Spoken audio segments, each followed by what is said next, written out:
Okay, so you guys are probably going to notice some of these. If you downloaded the first one, I ended up adding a couple things because I noticed there was a few medications that are current that are not in your book. So I did put those in here, and I updated the slideshow. If you need a copy of it, I'll bring a couple extra copies. But this is the current slideshow, and we're going to be doing a ton of questions tomorrow that'll apply to these.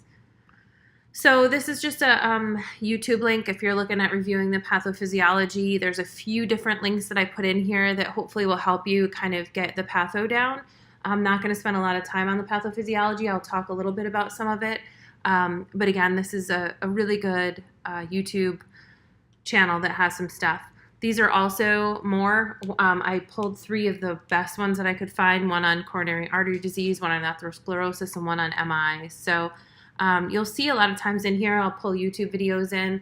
I don't usually show them in class. If you have questions related to them, let me know. But by all means, take a look. They should help you guys with the pathophysiology, which should be a refresher. But some of you have took it a while ago, so I find that it does help. Here's another one on the atherosclerosis. So important thing with the coronary arteries, you look at this, and I'm not going to expect that you remember which area this is. I just put this in to kind of show you over to the right where, when you're looking at an EKG, what exactly you're looking at. And what it really does is it details the area of the coronaries that feed the component of the heart that's showing the electrical conduction.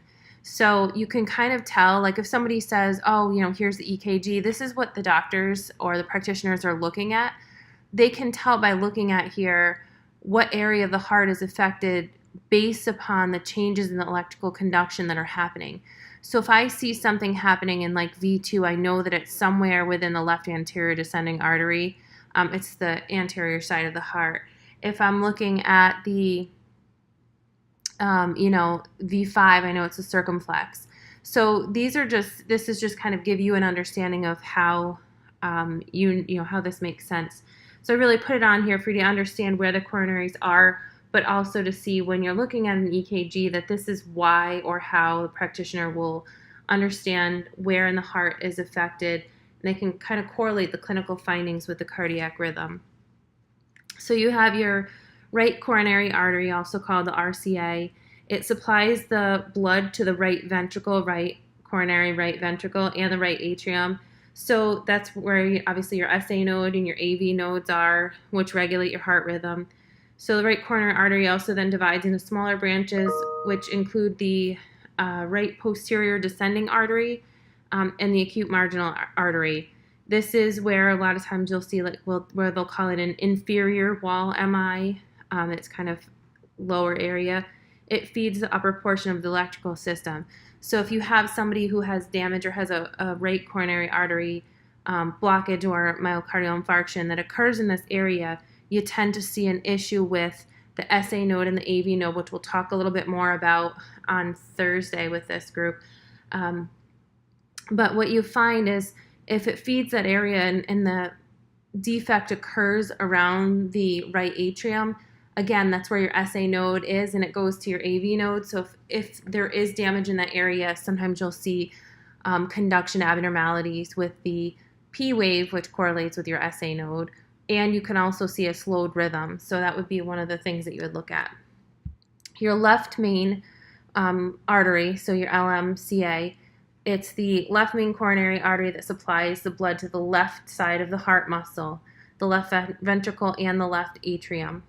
The left main coronary artery divides into branches, which is the left anterior descending and the circumflex artery. If you have somebody that has a left main coronary MI, they often have sudden death. This is the patient who they're not really sure what happened. It happened, very quickly. And again, it's because if you look even over on the EKG, it's such a huge area that's affected. And remember, that's like the last part that can really provide electrical conduction is your bundle branches and your Purkinje fibers, which are all in that area. Your left anterior descending, your LAD artery, branches off of the left coronary artery and supplies blood to the front of the left side of the heart. This is where you would often hear them say an anterior wall MI. It feeds the left ventricle. It's also called the widow maker. You'll hear that with when you have someone who has a left anterior descending artery infarct. It's not usually one that you'll see people survive from. Then you have your circumflex artery, which branches off of the left coronary artery and encircles the heart muscle. This artery supplies blood to the lateral side and the back of the heart. So again, your coronary artery or coronary atherosclerosis, the pathophysiology. So this is in your book on page 730. It's figure 27-1 that I would certainly look at. It just talks about you have the injury to the vascular endothelium that happens over years. It's not something that happens suddenly with atherosclerosis. It builds up over time. The changes occur in the endothelium. You'll have spots that produce normal antithrombotic and vasodilating agents. The inflammation attracts inflammatory cells, which are your macrophages, which then take in lipids. They're transported into the arterial wall and they become fatty streaks. And you can see in that middle picture where the arrows are pointing to, that's those fatty streaks. They also lead to oxidation of the LDLs that increase the progression of the atherosclerosis. You get the fibrous caps over the lipid and infiltrates, and that's called atheromas, which are plaques that protrude into the lumen of the vessel and narrow and obstruct the blood flow. So when we talk later about like PCI and stuff or PTCI, when we're going in and doing repairs, you see in that picture to the right, this is, basically what happens is the atheroma and then the fibroatheroma occur, and then you end up with a complicated lesion. It just builds up and gets, bigger over time. You have, your stable versus your unstable. It's how strong the cap is, whether it's vulnerable. If it's a vulnerable plaque, it can rupture, which then obviously will cause the thrombus to occur and can lead to acute coronary syndrome, possibly even a myocardial infarction. So that's when you get concerned. These will happen often where the arteries branch. And this is when you see patients who have they'll have atherosclerosis, and it's like at where two vessels join or at an area where they can't do any type of intervention. And that's usually when patients will end up needing surgical type of response. Cardiac testing. This is a new slide that I added if you had already looked at this. I wanted to pull some of this in so that you guys could kind of look through here. So you have your electrocardiography, which is your ECG or your EKG. This basically looks at your electrical conduction of your heart. We're going to talk more about this when we do the cardiac dysrhythmias on Thursday. You have your echocardiography, which is either your transthoracic echo, which is basically right on your chest, or you have the one that's the transesophageal echocardiogram, where they go down in through the esophagus and they look at the back of the heart. Both of those look at the pumping action of the heart muscles, and they also are evaluating your valves. I'm sorry, I'm losing my words here. But they can also go in there looking at the valvular function. So this is where you can see if someone has what their ejection fraction is, what's happening, how is their heart pumping, is there any type of regurgitation, do they have any issues with their valves, any buildup on their valves. That's what your echocardiography or echocardiogram is looking at.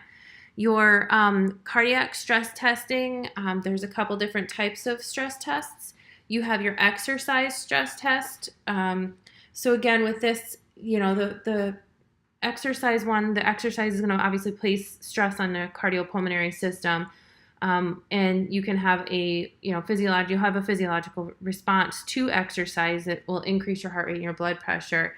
And that in turn is going to cause the increased myocardial oxygen demand. So, with patients with coronary artery disease, this can end up causing ischemia during exercise. So when we have a patient who we're suspecting might have coronary artery disease or something, when you put them on a continuous ECG and you're monitoring that QRS, the PQRST, the complex of their ECG, you can see when the heart is stressed, and you can kind of figure that out to be able to determine whether it is a normal response or not a normal response.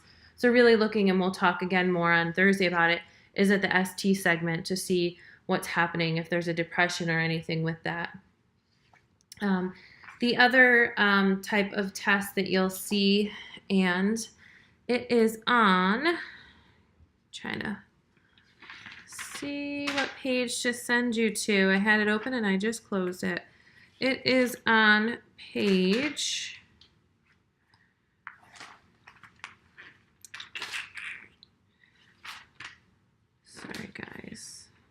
'Stress testing. It starts on page 679. So the pharmacologic stress testing, your book talks about persantine and adenocard.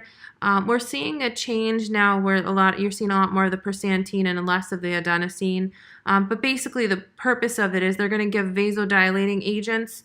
They're going to administer them IV, and basically what they're trying to do is mimic the effects of exercise in someone who may not be able to tolerate exercise or may not be able to exercise. So they're basically putting the same type of stress on the heart, and they're going to do the same thing. They're looking to see, basically what's happening, if there's any discomfort, dizziness, any type of change in the EKG rhythm. And again, they're going to look to see, how to respond to that after. The other thing you can see is some of the different tests, perfusion imaging, where they're going to, put the dye through to look and see how the heart is perfusing. You'll see sometimes where they'll do you'll hear a lot of times them say a Muga scan. It's basically looking at the function of the ventricles and the motion of the ventricular walls. You'll see sometimes where they'll do a CT scan of the heart, a PET scan, which basically, will scan and look at all of the images of and the function of the heart, or an MRI. Sometimes they'll do an MRA, which is the angiography where they inject the dye and then do the MRI with it. Cardiac caths, again, we have the most common access that you're going to see for cardiac catheterization is either they're doing a lot of radial insertions now, where they'll go right in through the radial vessel, or they'll go in through the femoral. And what they do is afterwards, you'll see with these patients, and I'm trying to think, I don't know if I have it on here, with the cardiac caths, they will have the patient, if it's a femoral access, they have them lay flat for 6 hours. After, you don't want the head of the bed over 30 degrees. Pre-procedure, obviously, you want to talk to the patient, make sure that they understand the risks, make sure that they have somebody that drove them, especially if they're going to be discharged. Make sure that they, express any fears or concerns about the procedure. They're going to have some sedative, but they're going to be semi-awake. If they have a radial access, they usually have them stay in bed for about, a couple hours. They are able to sit up. They'll do a pressure dressing for these patients, where they'll either do one where they'll gradually let out the pressure over time, or they'll have one with continuous pressure in the groin, usually for the entire length of the time. Important assessments for the nurse to do is obviously assess for bleeding. The other thing we're assessing for is hematomas. So you're going to really need to be, frequently assessing these areas. Obviously, their vital signs and their EKG rhythm as well. They're going to be on continuous EKG after. So coronary atherosclerosis, it's usually progressive. It leads to a deprivation of oxygen and then the ischemia, which is the decreased blood supply. Angina is the pain that you'll see them complain of, which will be called this angina pectoris. A lot of damage from oxygen deprivation can lead to low cardiac output and eventually heart failure. Signs and symptoms of, cardiac output, what do I mean? It's basically the amount of blood that's pumped by the ventricle in liters per minute. So it's the stroke volume, the blood that's ejected from the left ventricle times the heart rate. The average is about 5 liters a minute. So basically with this, they're tired, they're lethargic if they have a low cardiac output. You'll see, the decrease in pulses. So basically, a severe lack of blood flow can lead to sudden cardiac death. Most common signs and symptoms with the coronary atherosclerosis are going to be chest pain, but many people are not symptomatic, They can sometimes just say they have epigastric pain, shortness of breath. And just like with MIs, women tend to have atypical signs and symptoms such as indigestion, nausea, sometimes palpitations or numbness. A lot of times patients have prodromal signs and symptoms before an acute episode, like an angina a few days or hours before. Coronary artery disease, risk factors, obviously your modifiable versus your non-modifiable are on page 731.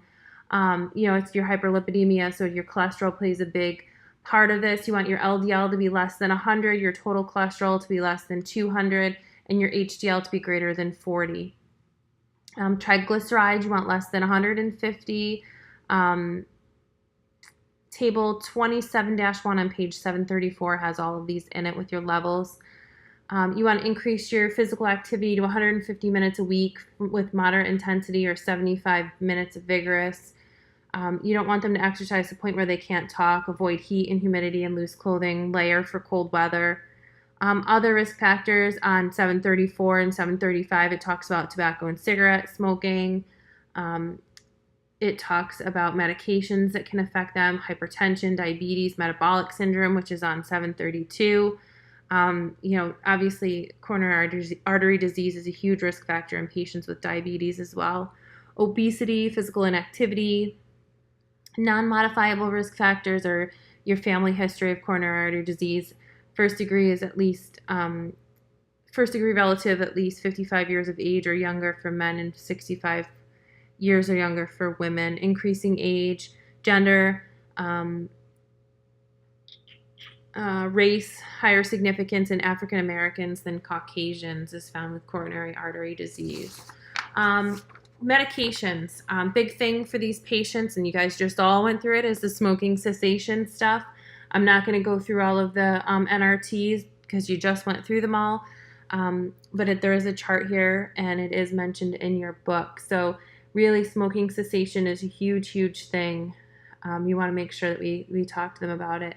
Medications, or some other medications we'll talk about through here, but are statins. So atorvastatin and simvastatin, they both work by inhibiting the HMG-CoA reductase, which is an enzyme in the liver tissue that plays a key role in the production of cholesterol. It's most frequently prescribed are your statins. With these, important thing to do is monitor your LFTs and take them at night. These are often given at night before bed. You'll see in the hospital it's usually at 2100. Nicotinic acid, niacin, sometimes used with a statin. Again, monitoring your LFTs with these. Don't really see them used as much. The fibric acids, you'll see these used maybe if someone can't tolerate a statin or a niacin. They're contraindicated for anyone with liver or renal issues, and they are cautiously used if someone is on a statin. So it's usually used if they can't tolerate it. A big thing with this is that if the patient has renal issues, it can lead to rhabdomyolysis, which is the breakdown of the muscle tissues. You have your bile acid sequestrants, which is your cholestyramine, and your cholestyramine, which is the cholestyramine is CHOLESTYRAMINE. These medications bind to the bile acids in the intestine and reduce the amount of cholesterol absorbed from foods. They're used to treat mild to moderately elevated LDLs and cholesterol levels. The side effects can be very bothersome with these. Nausea, bloating, cramping, and they can also cause damage to your liver, which is, as you're seeing, one of the things with any of the lipid-lowering drugs. It always says use cautiously with liver, be careful with your patient with liver, monitor the liver. So just kind of a heads up there with that one. You always want to, if you see anything that's used to lower or do anything to cholesterol, you always want to be thinking liver. So back to the bile acid sequestrants. Sometimes, if patients, a lot of times patients are on like fiber supplements like Metamucil, that can actually reduce the dose requirement. So you want to be careful with that and the side effects. Sometimes you'll see them on both. Omega-3 fish oils, you'll see those talked about a lot too. Those can be, supplements can be used, they'll help. Soy protein has been shown to help with cholesterol. So you'll see sometimes patients, it's one of those controversial things. Sometimes it's good, sometimes it's not, but sometimes you'll see that.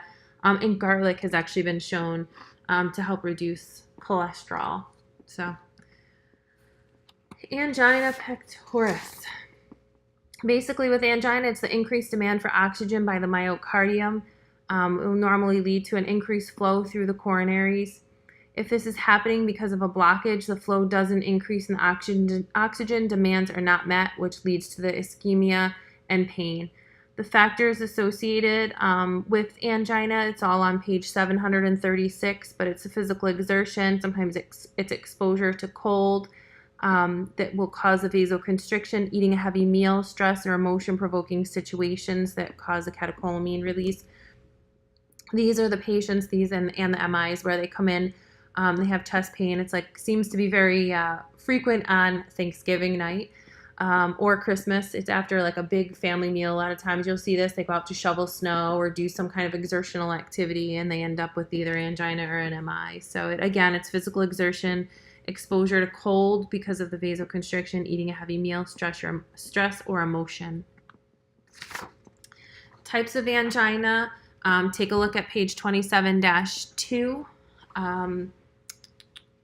And that is on page, just on it.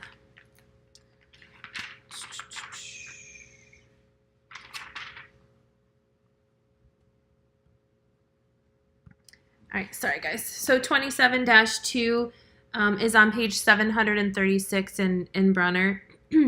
It talks about your stable angina, which is your predictable and consistent pain that occurs on exertion and is relieved by rest and or nitroglycerin. So your stable is relieved by rest or nitro and or nitro. Your unstable is symptoms that are increased in frequency and severity and are not always relieved with rest or nitroglycerin. Intractable or refractory is going to be severe incapacitating chest pain. So it's very, very, very, very severe. Your variant angina is also called your Prinzmetal's angina, is pain at rest with reversible ST segment elevation. It's thought to be caused by coronary artery vasospasm. So with this one, again, you'll see a change in the ST segment. So a lot of times we'll think that it is an actual MI, but the thing with this is it reverses. Your silent ischemia is basically objective evidence without any type of pain. So you might be doing some kind of an EKG or have them in the hospital and see that there's a change in their ECG monitor. However, we're not seeing anything in the patient's signs and symptoms. Again, symptoms with older adults, they tend to show up with just dyspnea, difficulty breathing. A lot of times they don't have the normal pains. So you really want to be aware of this and always be thinking cardiac, even if the patient's not coming in saying, I have chest pain. The other thing with these patients is you have to be very careful with medications just for adverse reactions. So be aware of their all of their lab work and stuff and make sure that there's not a contraindication.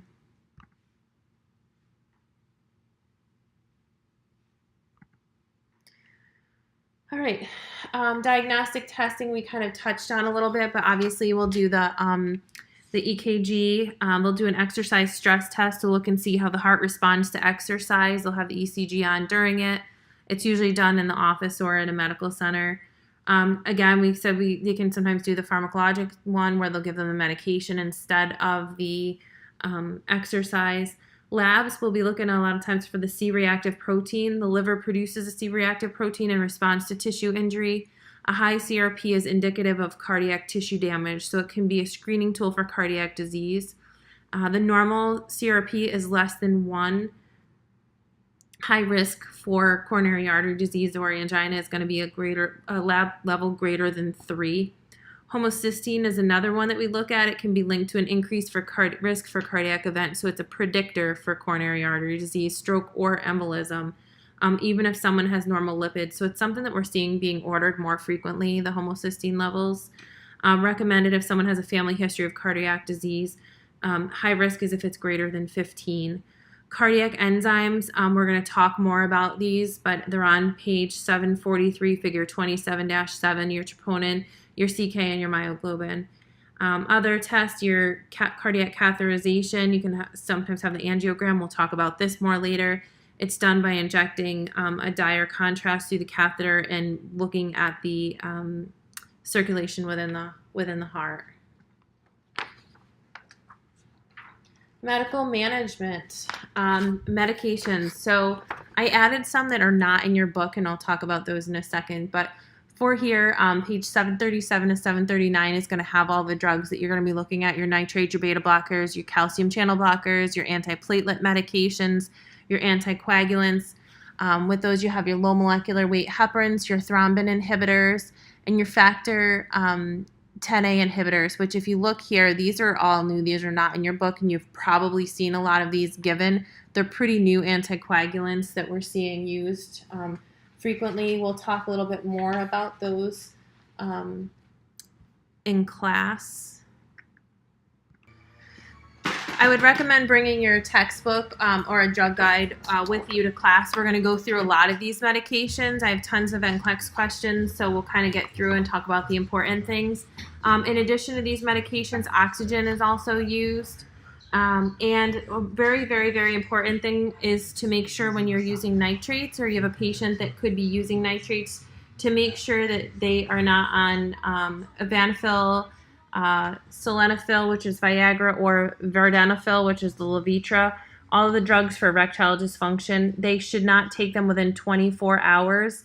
And the Tadalafil, which is the Levitra, not the Levitra, I can't think of the other name of it, but Tadalafil is Tadalafil. It's within 48 hours. All of these are avoided. So the Viagra, the Levitra, and the Enalapril, so any of the fils, Vardenafil, Sildenafil, and Enalapril are all the erectile dysfunction drugs that you want to avoid for 40 or 24 hours, and Tadalafil is with 48 hours. Their biggest issue with these is the risk of significant hypotension, and the patient can go into cardiogenic shock. So you don't want someone taking nitroglycerin if they're taking an erectile dysfunction drug. You also want to avoid, obviously, the nitrates if they have bradycardia, which is a pulse of less than 50, or hypotension, usually with systolic less than 90 or 100. It's usually specified within the parameters for the patient's medication. Let's see. So ACS and MI pathophysiology, obviously. Time is muscle with these. You have your STEMIs and your non-STEMIs, and we'll talk about these in class more too. Basically what happens is the plaque rupture, the thrombus formation results in complete occlusion of the artery, ischemia or necrosis of the myocardium supplied by the artery. They'll get vasospasm and decreased oxygen supply, which will occur, and then the increased demand for oxygen happens. The imbalance exists between the myocardial oxygen supply and demand, and the area of the infarct develops over minutes to hours. The thing is, they want to stop the damage so that there's not as much of an area that's affected.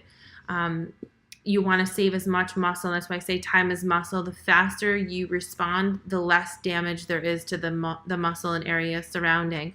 So your STEMI is your ST segment elevation, and your non-STEMI means that the ST segment is not elevated. And I'll show you this in class. But an ST segment elevation, remember we said that there's one of the forms, the Prinzmentals, where you can see the elevation, but it goes away.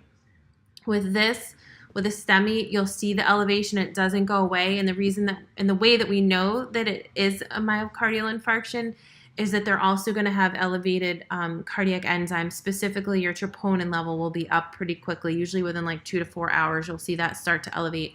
Your non-STEMI, your patient's going to have positive cardiac enzymes, but their EKG isn't going to be showing the ST segment elevation. And then obviously with your angina, you can see a change in it, but a lot of times you won't see the elevation in the cardiac enzymes with that. So cardiac enzymes in your STEMI and your non-STEMI, changes in your EKG with your STEMI and your unstable angina.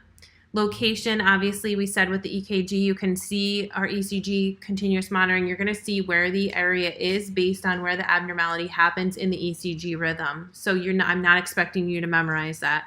It's a point in time process a lot of time. Is it acute? Is it evolving? Is it old? So you can tell by obviously signs and symptoms where it is, how bad it is, and you'll compare it to previous to see have they had this abnormality prior, or is this something that's new on their ECG? Again, myocardial infarction, your clinical manifestations are on page 742. But what you'll see with this, obviously it's usually with men and women, it's different. We talked a little bit about that earlier. Excuse me, they often will have, with men specifically, you'll see that they have crushing chest pain. They're usually holding their chest. They can get pale, nausea, vomiting can happen with it, anxiety. They can have their difficulty breathing. Sometimes you'll see that they're cool, pale, moist skin. They'll say they have indigestion, but that shortness of breath, that crushing chest pain, the anxiety is very important. Women a lot of times almost seem like they can have the chest pain, they can have the normal symptoms, but a lot of times they'll often say either like shortness of breath, upset stomach, almost like a flu. They can end up having pain in other areas. With the men, you have that referred pain to the left shoulder, left arm, and into the jaw on the left side. Women can get that too, but sometimes they'll even say it's numb. They might say they have like a pressure that comes and goes. They get cold sweats. They often also will say, they have like cough, they have flutters, loss of appetite. So it's kind of like more of a flu-like symptom you'll see a lot of times with women. And I've seen that in practice where a woman will just have very atypical symptoms. But a lot of times with them, you do tend to see like they know something is wrong. So you just want to follow your instincts and be proactive in that as well. So again, we said you have your STEMI versus your non-STEMI. As you look over here, so this is your ST segment between, so you have your P, your QRS, and your T. This elevated ST is one of the characteristic signs of a myocardial infarction. So that's your EKG's change. For your labs, you have your troponin, your CK, MB, and your myoglobin. So your CK-MB is specific to the myocardial tissue, but it elevates 4 to 6 hours after symptoms or the onset of symptoms and peaks in about 18 to 24 hours. It usually returns to baseline in about 3 days. It's a useful tool, but it can also be elevated if there's skeletal muscle damage, so it's not 100% specific. Your myoglobin is a protein that's elevated with skeletal muscle and renal tissue damage as well. So again, it's not a specific test for a myocardial infarction. The good thing with the myoglobin is it can actually start to elevate 30 to 60 minutes after it occurs, but it returns to normal, 30 to 60 minutes after a myocardial infarction, but it'll return to normal usually within about 24 hours. Your troponin is a chondrocyte protein that's not normally found in the serum. It's only released when there's myocardial necrosis, and basically the troponin is specific to cardiac tissue. It's detectable usually within about, your book I think says about 1 hour. It's usually about 2 to 4 hours. It's very specific between 3 and 6 hours, and it reaches its peak at about 12. So you'll see these patients that'll have serial enzymes, we'll call them, or repeat cardiac enzymes. They'll usually look at the troponin initially, then they'll do it like 3 hours, 6 hours, 12 hours, and usually even like 24 hours later to see if make sure it's going down. It stays in the blood for about a week. It's a marker of choice because the levels can correlate with the how the prognosis is, how high is the troponin, and how is it starting to go back down. Anything over the 0.04 is significant, but really your critical values are greater than 0.5. Previous history of myocardial infarction is always looked at. We're also going to do an echocardiogram and see if there's any damage to the muscle, and also if there's any damage to the valves or anything of that nature as well. Here's your serum markers again. We just talked about those, but this will help you look. Some information on MI pharmacology here. Again, another helpful YouTube video that I would recommend taking a look at. Medical management for a patient with myocardial infarction. MONA is your morphine, oxygen, nitroglycerin, aspirin. So morphine, oxygen, nitroglycerin, and aspirin. Your treatment guidelines are table 27-7 on page 744. Your core measures are chart 27-8 on 744. Both of those are super, super important to look at. So really, you want to get them to the hospital. You need a 12 lead EKG to determine whether it is an ST segment elevation, so your STEMI or your non-STEMI.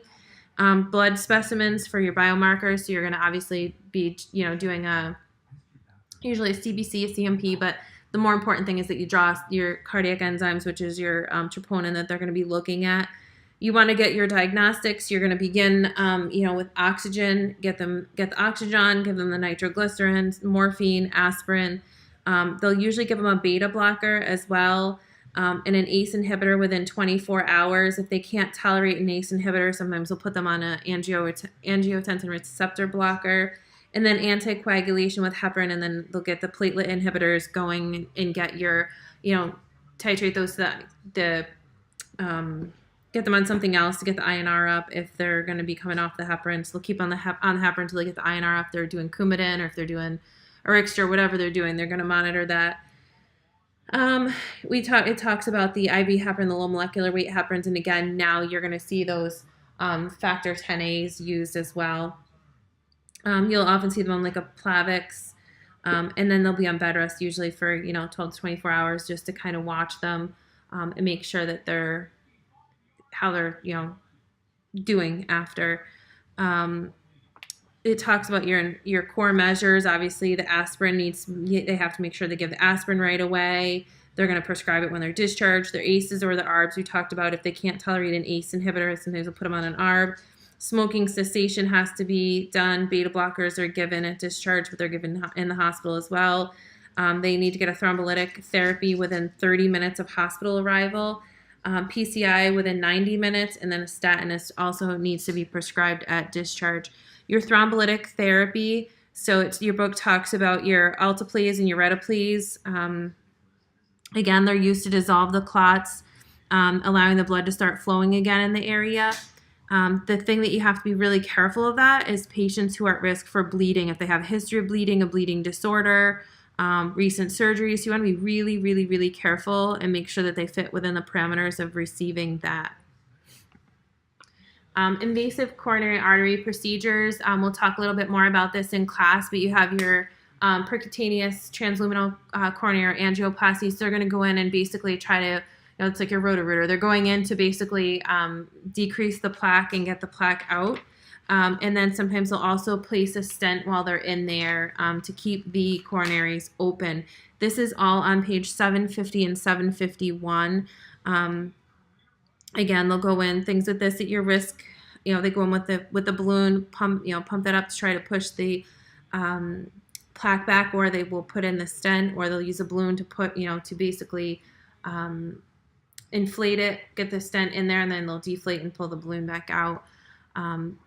Just depends. But complications with this, we'll talk about. We're going to be doing that activity in class, but obviously there's quite a few complications that can happen with this. Disruption of the plaque, which can then obviously occlude you can get spasms, you can have bleeding, you can get infection. There's a ton of different things that you want to be careful of with this.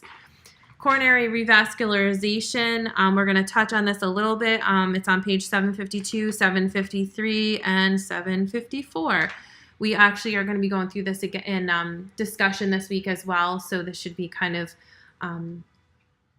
familiar to you. There is a video here if you want to take a look at it. The big thing really that's talked about and tested, really not tested as much, but that you'll hear a lot is the traditional versus the alternative type of grafts. They're starting to do the CABG procedure without having them on the cardiopulmonary bypass.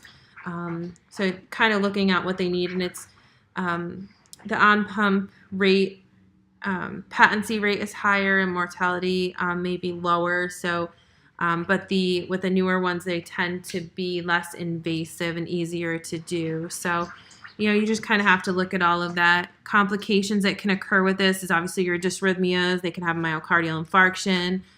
Table 27-5 has some of that information, which is on page 756 to 757. There's quite a few complications that can happen with these patients. So definitely take a look at those. Other areas that I would look at is your postoperative nursing management with these patients. And then obviously monitoring for complications, which goes right in through like 759 into 7, goes on for a while. 766, I think, is where it ends. So take a look at those, and I will see you guys in class. Cardiac rehab. Sorry, got one more slide here. And I think I have another one after this that has a link to cardiac rehab.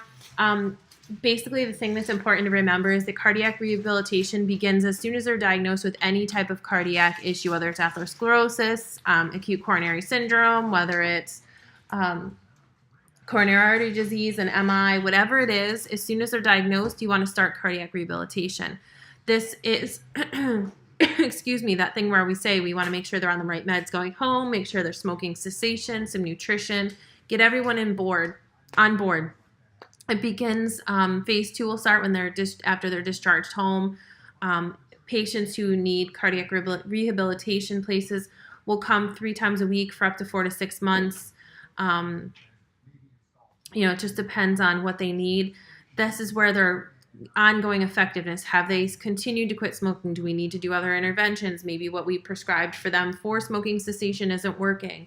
How are they tolerating exercise? Are they exercising? Are they following up? What nutritional needs do they need? Phase 3 really is when they're self-directed and unsupervised. Their goals will build on each other. They'll follow up with their doctors. Sometimes maybe need more follow-up after. But really the phases help them progress with their rehabilitation. And if it's not, I think, nope, it's not. There is a cardiac rehabilitation link in the Blackboard for coronary artery disease. If you go into the folder, I did put a link in there for some good information on cardiac rehabilitation through the American Heart Association.